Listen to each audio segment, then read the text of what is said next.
Cha usiku rafiki yangu. Kwani wewe mwenzangu unafanya kazi gani? Maana kadri siku zinavyozidi kwenda, unanawili tu. Hebu nipe siri ya mafanikio yako. Mwenzangu unafanya kazi benki, na ndio maana unaona nazidi kung'aa. Kifupi sina shida ndogo ndogo. Oh, kumbe unafanya kazi benki. Na ndio maana kila siku mwenzetu unang'aa, viwalo vipya kila siku, mambo mapya. Kumbe hivi vitu sio shida zako, eh? Haya shoga, ilo gauni nimelipenda, ilo liabaya. Yaani upo lele lele. Umenunua shilingi ngapi mwenzangu? Maana sio kwa kupendeza huku. Hebu acha kunichekesha na wewe. Kuna mambo madogo sana. Kwanza picha linaanza. Ili abaya shoga yangu nimelinunua hapa kwani? Nimelinunua Dubai moja hili. Na ndio maana ukilitafuta mji mzima, ulipati Dubai hiki kitu. Subiri kwanza, shosti. Ilo abaya kumbe umenunua Dubai. Una balaa wewe mtoto. Haya, hebu niambie mwenzangu bei gani?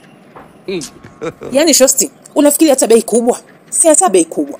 Nimenunua $3,000 ili abaya. Ambapo kibongobongo ni kama milioni 20 hivi. Yaani si hata hela nyingi. Milioni 20? Unashangaa nini? Hiyo hela mbona ndogo sana? Milioni 20 kidogo tu. Jamani, yaani wenzetu wengine sijui wamempa nini Mungu.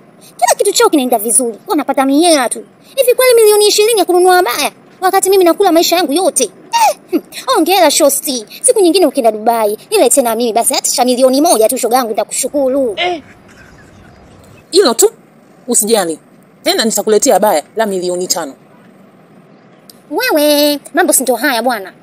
Kuna marafiki zenu, alafu kuna rafiki yangu mie. Hana show mbovu, hana mbambamba. Kama najiona kwenye abaya la milioni 5, mtanitaka mbona mwaka huu? Sasa sikia shoga yangu. Naomba tupitie hapo, kuna kitu nataka nikachukue. Sawa. Usijali wala nini, twende. Halo. Asante Mungu. Hatimaye leo nimemuona huyu dada. Maana toka alivyokuja kuazima nguo mpaka leo hajarejesha. Hapana, ngoja nimfuate pale pale. Wewe. Hatimaye nimekuona. Naomba utoe gauni langu. Yaani wewe, toka alivyokuja kuazima hii nguo mpaka leo hujanirejeshea. Kila siku unanipiga kona. Sasa leo nimekubamba. Nataka gauni langu hapa hapa. Sitoki mpaka unipe gauni langu. Unajua Hebu subiri kwanza. Wewe si ulisema ile gauni umenunua Dubai wewe?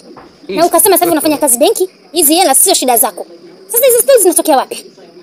Makubwa haya jamani. Muongo huyo dada. Ile gauni kaja kuazima kwangu na aliniambia anataka aende kwenye kitchen party ya shoga yake huko Mbagala. Sasa mwezi wa pili naona hajanirejeshia gauni langu. Sasa hapa ndo nimembamba. Sasa nasemaje? Nataka nguo yangu hapa hapa. Limekushuka dada. Una force maisha. Kazi uongo kudanganya watu. No, muone uso ulivyomshuka.